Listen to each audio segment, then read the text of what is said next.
Periodontitis. La clase pasada yo dejé una pregunta suelta que ahora la vamos a responder, ¿no? Este es un paciente, ustedes pueden ver, miren, está alterado completamente lo que es la gíngiva, ¿no? Los dientes tienen movilidad dentaria, han migrado, ¿no? Supuestamente movilidad dentaria porque no se puede apreciar en una foto la movilidad dentaria, pero sí la migración, sarro, supra, infra, características muy marcadas, ¿no? De una periodontitis bastante agresiva.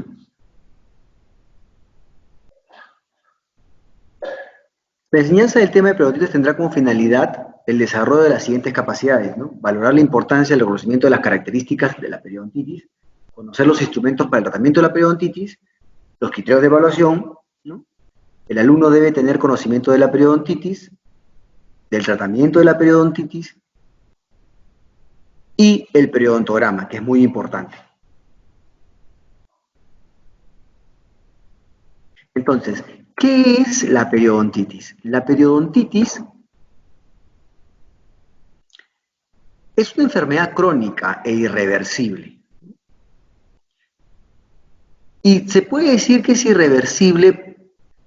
Alguien podría discutirme este término porque me podrían decir, pero doctor, ¿y las regeneraciones con injerto de hueso harían reversible una periodontitis? Sí, pero en ciertos casos, no en todos los casos, ¿no? Ese es un tema muy delicado y tiene varias aristas, ¿no?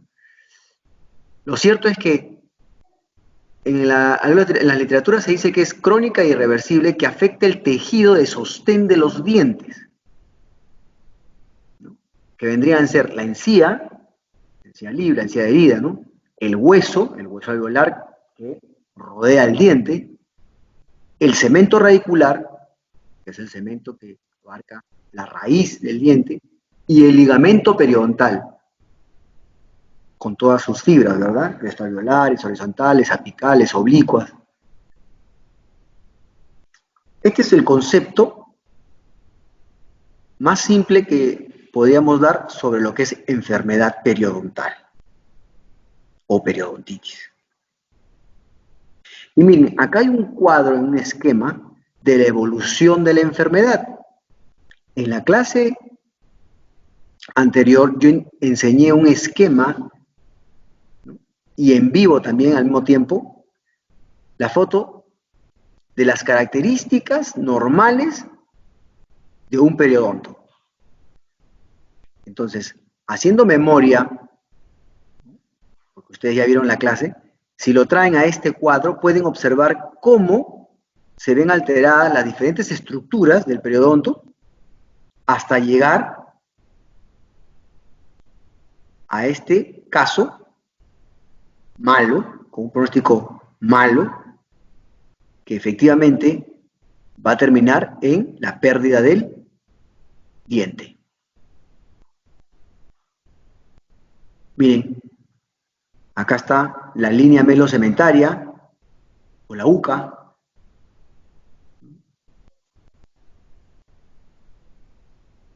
Miren cómo va perdiendo hueso, se va retrayendo la encía, se reabsorbe el hueso. Miren, un tercio de la raíz nada más tiene soporte óseo, este diente debe tener movilidad, grado Miller 2 posiblemente. Y miren aquí ya prácticamente está en el ápice. Acá debe tener, según grado de movilidad de Miller, 3, ¿no? En todos sentidos e inclusive en inclusión. Y acá también podría darse otra cosa más. Si ustedes pueden ver, aparte de la recesión marcada que existe, debería haber cálculo, ¿no? Bolsa periodontal, acá está la bolsa periodontal, miren. Y también estos dientes presentan cuadros que se complican con otra área de la odontología, se convierten en casos endoperiodontal. ¿Por qué se dice endoperiodontal? Porque también se ve afectado el paquete vasculonervioso que ingresa por el foramen apical. Esta pieza no tiene caries, pero puede presentar una pulpitis porque la afección al complejo dentino pulpar ingresó por el ápice, por acá. Definitivamente esta pieza no tiene buen pronóstico, ¿no? Ese pronóstico es malísimo. Entonces, esta es la evolución de la periodontitis, ¿no? Para que ustedes puedan imaginar cómo procede.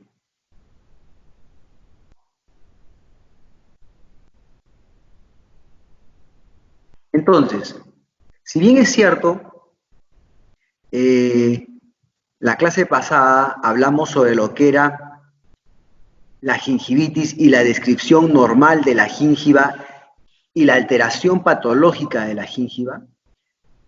Esta es la continuación, porque habíamos dicho de que la gingivitis es una enfermedad inflamatoria, ¿no? Crónica, muchas veces crónica, que a veces data de mucho tiempo o a veces evoluciona muy rápidamente una periodontitis.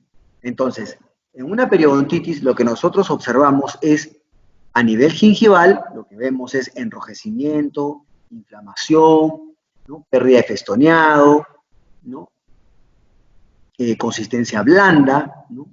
Sangrado, ¿no? Espontáneo, ¿no? En cuanto a la movilidad dentaria, vamos a observar movilidad dentaria, puede ser 1, 2 o 3 según Miller, el índice de Miller, ¿no? Que es de menos de 1, 1 o más de 1.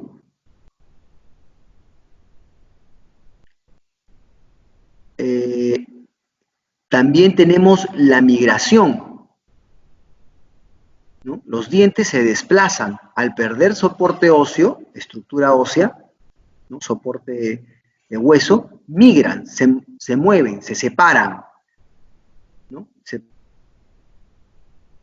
producen diastemas. También existen apiñamientos.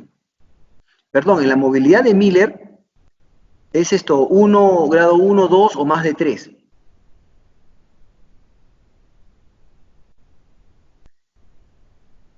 En cuanto a la pérdida de la inserción, y acá es donde nosotros nos quedamos con esa pregunta de cuándo empezaba la periodontitis.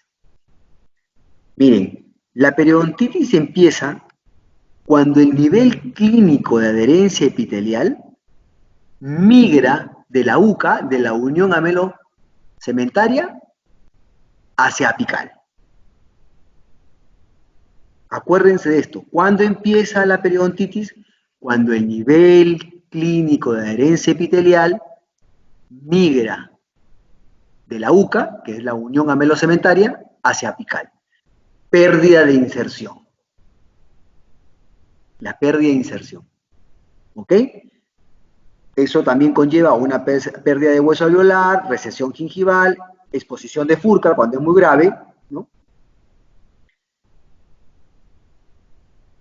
Y por último, la pérdida dentaria. ¿Ok? Entonces, ¿por qué es importante? ¿Por qué es importante el clínico de adherencia epitelial se encuentra en la UCA? ¿Por qué? Porque mientras que el nivel clínico de adherencia epitelial esté en la UCA, es una gingivitis. Y si ustedes tuvieran una bolsa, o sea, hacen la medición y tienen más de 3 milímetros, es una pseudo bolsa, o eso es un agrandamiento de gingiva, que con una gingivoplastia se corrige. ¿Me dejo entender? Entonces, cuando es periodontitis, es cuando este nivel clínico de adherencia epitelial migra de la UCA hacia apical y se produce una bolsa. ¿Dónde vamos a poder observar o medir esta pérdida en el periodontograma. ¿Ok? Entonces, si alguien les pregunta, ¿cuándo se inicia la enfermedad periodontal? Cuando el nivel clínico de adherencia epitelial migra de la UCA hacia apical. ¿Y cómo lo podemos saber? Haciendo el periodontograma. ¿Estamos? Muy bien.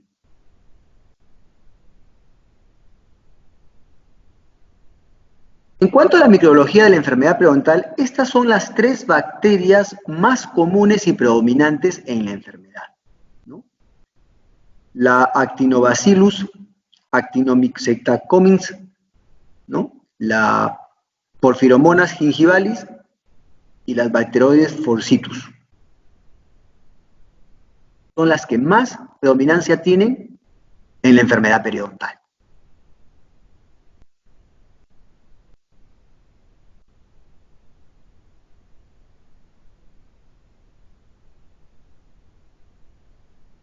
Evaluación clínica de la inflamación de los tejidos periodontales. Muy importante. Profundidad del sondeo y nivel de inserción clínica. ¿Dónde lo vamos a hacer? En el periodontograma. ¿Con qué lo vamos a hacer? Con una sonda de Williams, por ejemplo, o una sonda de Navers para ver lo que es Furca. Y también vamos a ver la valoración radiográfica del hueso alveolar remanente. Entonces, todos estos exámenes nos van a servir para poder hacer un diagnóstico preciso. Y ese diagnóstico nos va a llevar a hacer un excelente plan de tratamiento.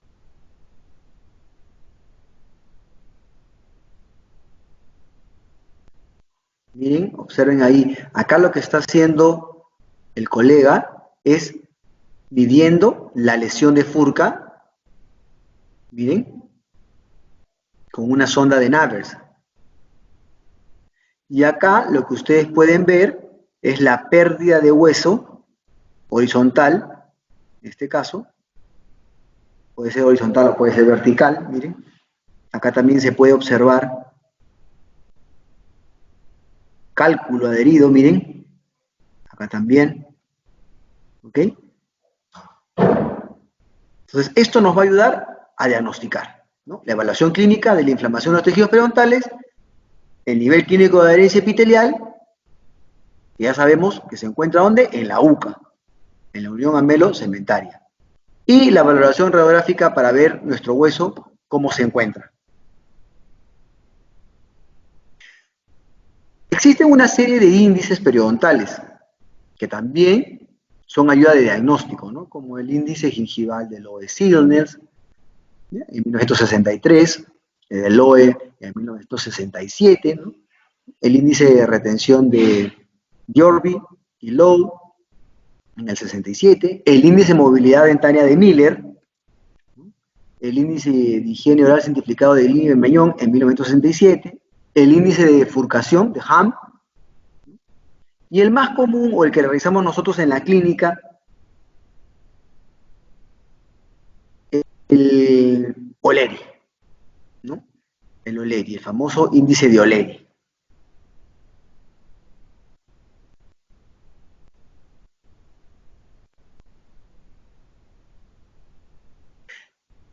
Entonces, para poder determinar qué pieza tiene periodontitis y qué pieza no tiene periodontitis, hay que hacer el sondaje periodontal. Porque, ojo, un paciente puede tener 2 diagnósticos, o sea, puede tener gingivitis en algunas piezas y en otras piezas periodontitis.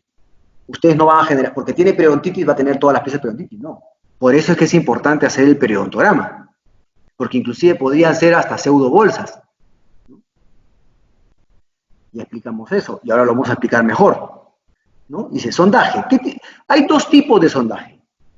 El sondaje, que le llamamos puntiforme, mesial, medio y distal, o el continuo, el que recorre todo el fondo de surco. Linde, ¿no? Este periodoncista famosísimo que tiene un libro, ¿no? Muy conocido, los invito a que lo lean, Linde. Él decía que sondear es un arte, y realmente es un arte, ¿no? Se coge, se sujeta la sonda periodontal de una manera muy sutil, muy suave, y se recorre en 3 puntos o en recorrido continuo del surco, ¿no? Solamente se deja caer con el peso de la misma sonda, nada más. Nosotros no presionamos, porque si no podemos lesionar la adherencia epitelial. Ese no es el objetivo. Por eso es que él dice que es un arte sondear, ¿no?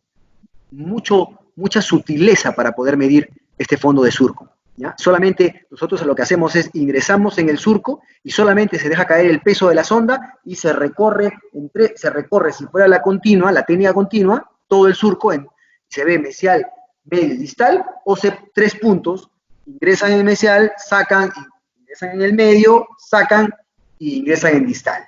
Las dos técnicas que existen, ya saben. Entonces, dice, pérdida de la inserción clínica o distancia desde la unión del cemento del esmalte al fondo del saco periodontal.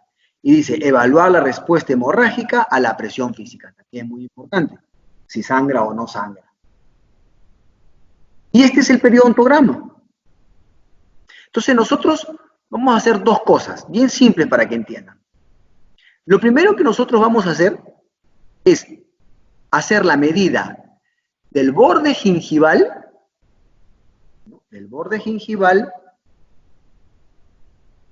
vamos a suponer que acá está el borde gingival, a la UCA. Del borde gingival, imaginemos que acá está el borde gingival, a la UCA, acá. Y en la UCA, en la unión, ¿no?, del esmalte de la corona con el cemento radicular, existe una pequeña depresión, como una hendidura, que esa hendidura es la que tenemos que percibirla con la bolita, porque hay unas sondas que tienen una bolita. Esa bolita ustedes van a sentir que entra en esa hendidura. ¿Ok? Por eso que vuelvo a repetir, Linde dice que sondear es un arte. Entonces, esa es la primera medida. Vamos a suponer que tiene del borde gingival a la UCA 3 milímetros. 3 milímetros. ¿Okay? Esa es la primera medida. La segunda medida te dice, mida usted desde el borde gingival al fondo de surco. Ustedes ingresan su sonda y efectivamente llega hasta el final del fondo de surco y también obtienen una medida de 3. ¿Qué quiere decir? Ustedes hacen la comparación de la primera medida con la segunda medida. Entonces, en este caso, no existe bolsa periodontal. No existe periodontitis. ¿Y por qué no existe periodontitis? Porque el nivel clínico de adherencia epitelial nunca ha migrado de la UCA. Pero, si en la segunda medida que te dicen, mida usted desde el borde gingival hasta el fondo de surco, ¿no es cierto? Miren. Entonces yo mido desde acá, desde el borde hasta el fondo de surco, vamos a imaginar que está acá, y hay 5, ya es otro dato. En la primera nosotros medimos que de la UCA al borde habían 3, pero en la segunda habían 5. Entonces hay 2 milímetros, porque normalmente se dice que hasta 3 milímetros puede tener el fondo, un surco gingival. Entonces tenemos 2 milímetros de pérdida de inserción. O sea, el nivel clínico de adherencia epitelial que debería estar acá ha migrado 1 y 2 milímetros. ¿Correcto? Entonces, en ese caso, sí hay periodontitis. Y eso podría ser otras longitudes, porque podría ser de la UCA, del borde gingival a la UCA 3, y pueden, en otros casos o en otras piezas, medir desde el borde gingival hasta el fondo de surco, pueden medir 7, 9, 10. Imagínense, abrir una bolsa de aquí a aquí. Y eso es un pronóstico malo. Entonces, con el periodontograma, ¿cuál es el objetivo del periodontograma? Poder determinar qué piezas tienen alterado, o mejor dicho, ¿en qué piezas han migrado el nivel clínico de adherencia epitelial que debería estar en la UCA? Pueden ser la inserción de 2 milímetros, 3 milímetros, 4 milímetros, puede ser en mesial por vestibular o en distal por lingual, ¿no? Porque se hacen por vestibular y por lingual y por vestibular y por palatino. Y ya dijimos de dos maneras, ¿no? O 3 puntos, que llaman la puntiforme, o la continua, la que recorre todo el fondo del surco. ¿Ok? Muy bien. Seguimos. Y esta es la clasificación de las enfermedades periodontales que se hizo en el workshop de 1999. Esta es la manera ahora como ustedes van a colocar el diagnóstico. Por ejemplo, enfermedades gingivales inducidas por placa. ¿Cuál es la enfermedad periodontal más común, más frecuente en la planeta Tierra? Es la gingivitis o la periodontitis, ¿no? ¿Inducidas por qué? Por placa bacteriana, asociada a placa, solo a placa, ¿no? Y ahí hay algunas modificadas, ¿no? Como por ejemplo por factores sistémicos, medicamentosos, ¿no? Nutricionales, ¿no? Y las que no son inducidas por placa también, ¿no? De origen bacteriano específico, o vírico, ¿no? O micótico, ¿no? Y luego viene la periodontitis crónica, la periodontitis agresiva, también como manifestación de enfermedades sistémicas. Entonces, esto me lo tienen que leer y desarrollar. Esto es muy importante, señores. ¿Y por qué he puesto este cuadro aquí? Porque antiguamente, cuando yo era alumno, no existía esto. Existía lo que era la gingivitis y la periodontitis, pero era un diagnóstico, pero larguísimo, porque tenías que decir, por ejemplo, ¿no? Tenías que determinar si era periodontitis o gingivitis. Luego tenías que determinar si era crónica o aguda. Luego si era localizada o generalizada. Luego si era del adulto, ¿no? Del adolescente o del adulto mayor. Entonces cuando tú colocabas, y era del 1 al 32, y tenías que colocar el diagnóstico por pieza. Entonces era un testamento. Entonces era muy confuso, ¿no? Todo era muy confuso, las diferentes organizaciones mundiales siempre había una discrepancia, entonces por eso en este workshop del 99 se redujo a esta clasificación, y que es más ordenada, más simple que la que fue cuando me enseñaron a mí cuando yo era alumno. ¿Ok? Entonces esto me lo van a desarrollar, me lo van a leer muy bien. ¿Ok? Continuamos. Ahora, ya una vez que nosotros diagnosticamos, ¿no? Ya hemos evaluado nuestra parte clínica, las alteraciones clínicas, hemos hecho nuestro periodontograma, ¿no? Pieza, por vestibular, por lingual, por el maxilar superior, maxilar inferior. Ya tenemos un resumen de lo que es, qué piezas han perdido inserción, qué otras no, ¿no? Podemos tener ya el diagnóstico de periodontitis en algunas, de gingivitis en otras de pseudobolsas. Ya dijimos que la pseudobolsa quiere decir cuando no ha migrado el nivel clínico de adherencia epitelial de la UCA. Eso lo expliqué en la clase anterior, en lo que era gingivitis. En esos casos lo único que se hace es una gingivoplastía, y eso es todo, ¿no? Entonces, ahora vamos a tratar la periodontitis. Y yo quiero ser muy sincero con ustedes. ¿Por qué? Porque quiero que esto se acuerden siempre de esto, porque yo también cuando era alumno me lo dijeron. El problema, señores alumnos, es que muchas veces el paciente tiene periodontitis y lo único que hace el profesional es hacerle un raspaje manual, ni siquiera ultrasónico, y un pulido. Y no le comunican al paciente de lo que sufre. Y es más, ni siquiera hacen un periodontograma. Esto es muy común. Y eso no debe hacerse así. Siempre debe el paciente que va a hacérsele una limpieza o un tratamiento periodontal, debe hacérsele un periodontograma, donde podamos nosotros determinar si el paciente tiene pérdida o migración del nivel clínico de adherencia epitelial hacia apical y si tiene bolsas o pseudobolsas. ¿Para qué? Para nosotros poder hacer un plan de tratamiento correcto. ¿Y qué quiere decir correcto? Que tenga una fase sistémica, una fase de higiene, una fase correctiva y una fase de mantenimiento.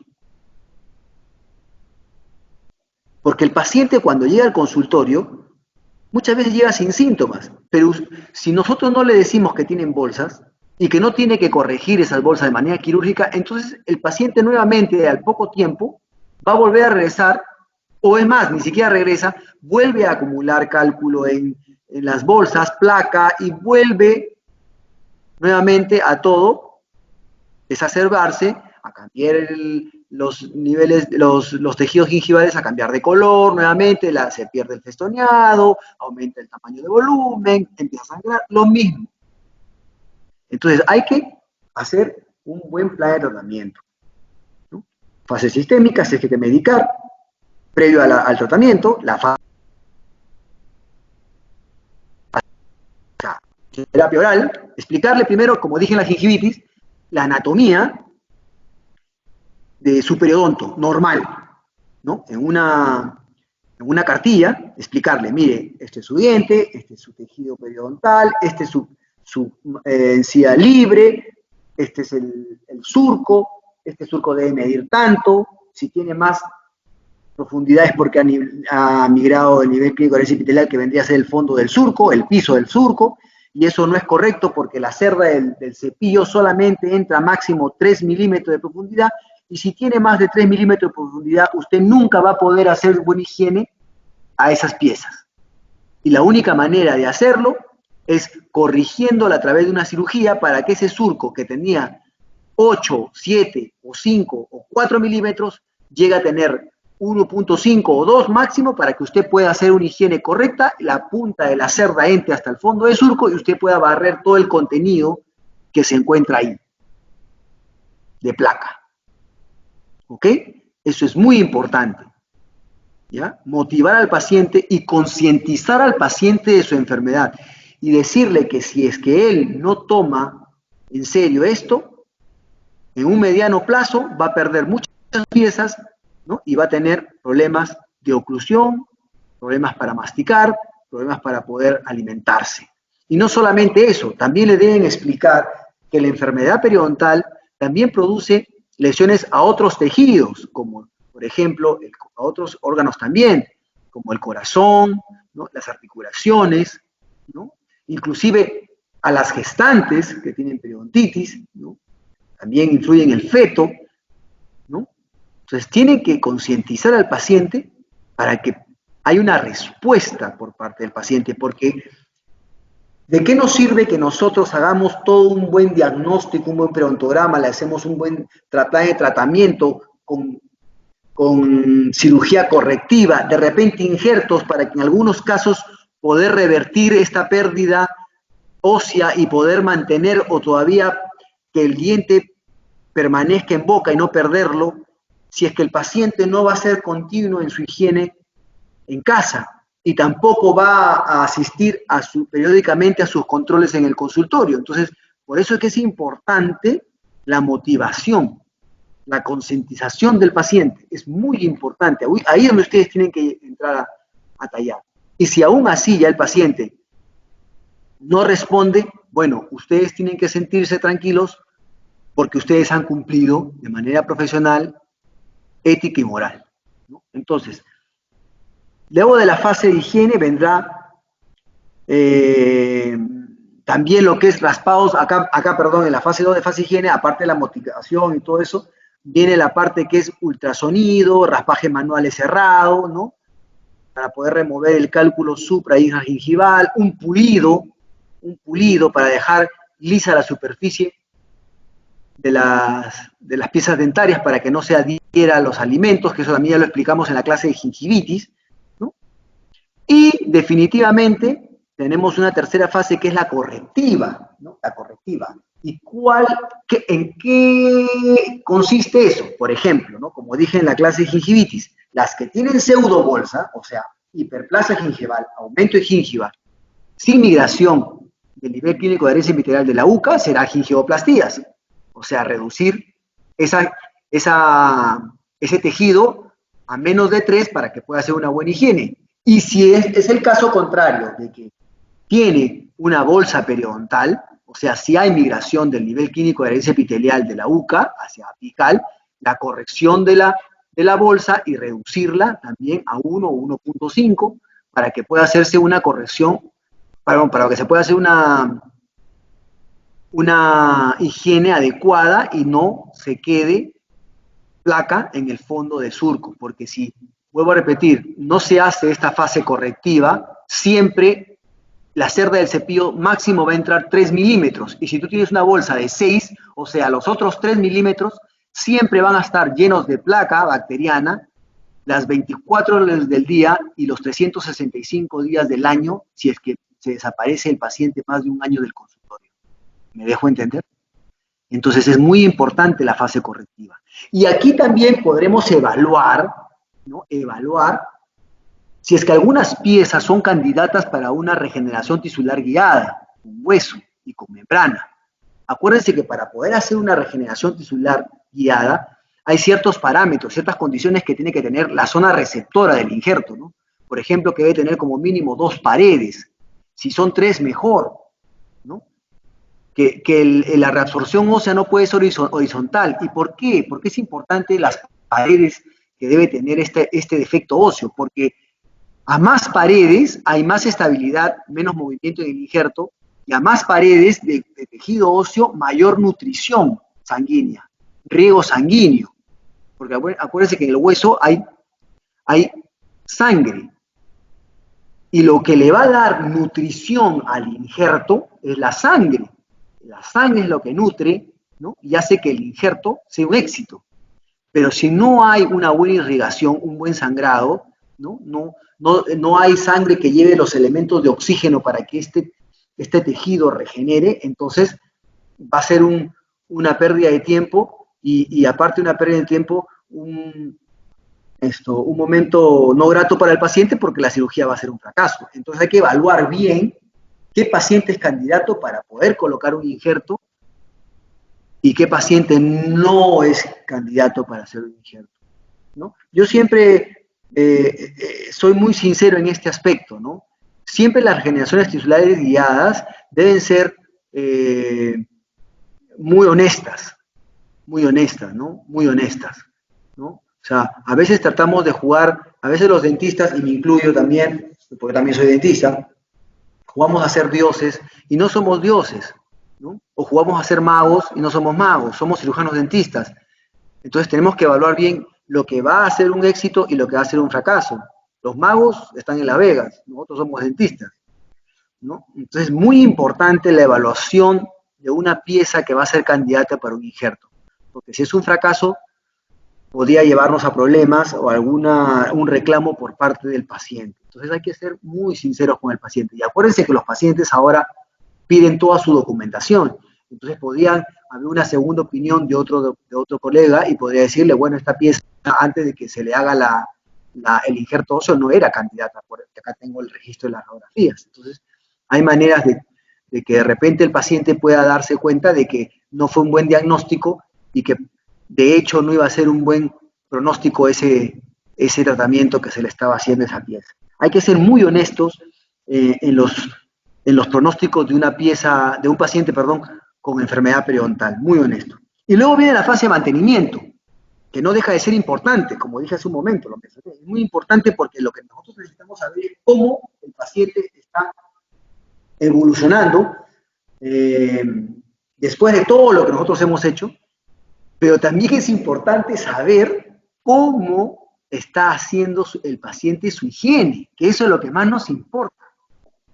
O sea, si está consciente, si la motivación en la primera fase, llegó a él o no llegó, porque si el paciente, ¿no?, se aparece a los 30, 45, 2 meses, 3 meses que se le cita, hasta 6 meses, y sigue teniendo placa, o sea, entonces, en el futuro, mediano plazo, ese paciente va a tener nuevamente problemas, ¿no?, con esta enfermedad.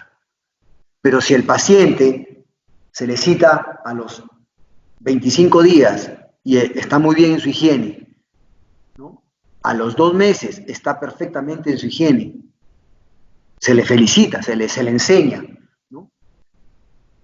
Mire, qué bien lo está haciendo. A los 6 meses y está correctamente realizada la higiene, entonces habrá que felicitarlo y decirle que es un muy buen paciente y que todo lo que se le ha hecho va a ser un éxito, ¿no? Y de ahí de repente a los 6 meses lo podemos citar al año. Y si en el año observamos que nosotros vemos ciertos depósitos de placa y un poquito de cálculo, entonces le podemos decir, mire, en un año usted ha acumulado, mire, esta cantidad de placa y de sarro. Entonces yo creo que usted debe venir cada año a hacerse un mantenimiento, ¿no?, de raspados ultrasónicos y raspaje manuales y pulidos, ¿no? Pero si el paciente, por ejemplo, a los 6 meses ya presenta esos signos como de placa y pequeño depósito de cálculo, entonces le debe decir, señor, ¿sabe qué? Mejor usted venga cada 6 meses. ¿Ok?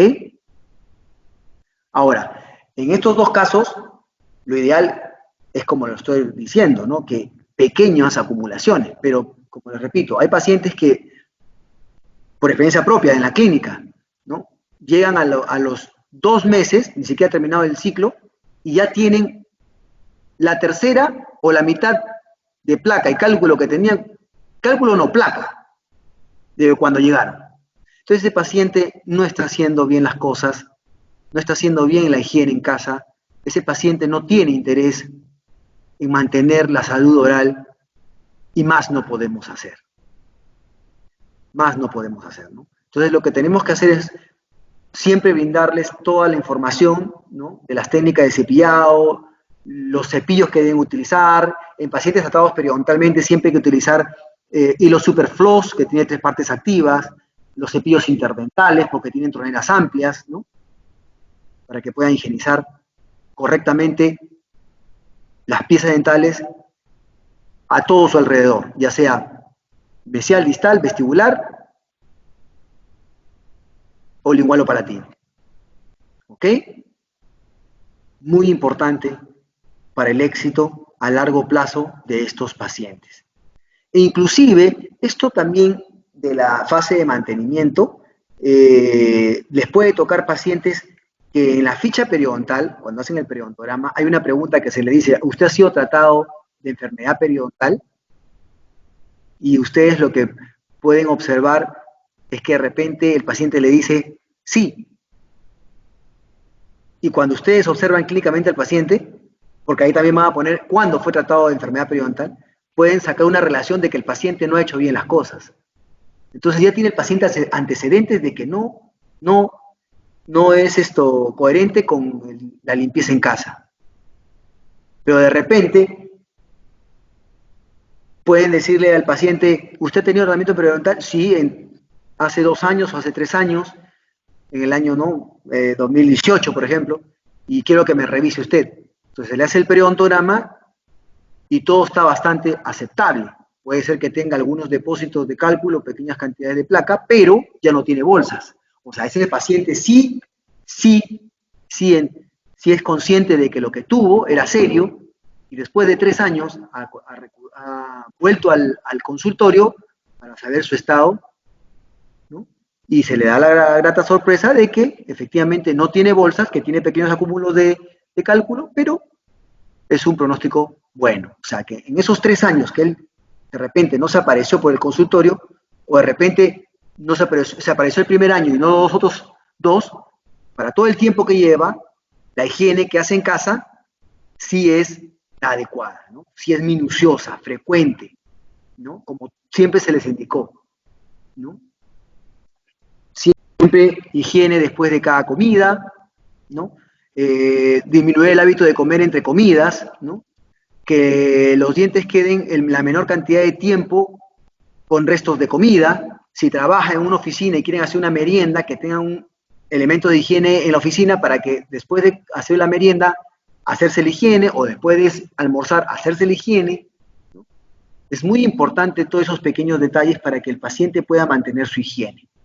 Como les repito, eso depende ya mucho de la motivación del profesional y también de la respuesta del paciente, ¿no? Porque de repente nosotros somos muy enfáticos, ¿no?, en lo que es la motivación, pero si el paciente no capta ese mensaje que nosotros le damos, entonces no podemos hacer más para el paciente, ¿no? Nosotros no podemos, desgraciadamente, ir todos los días a cepillarle los dientes al paciente a su casa ni a su trabajo, ¿no?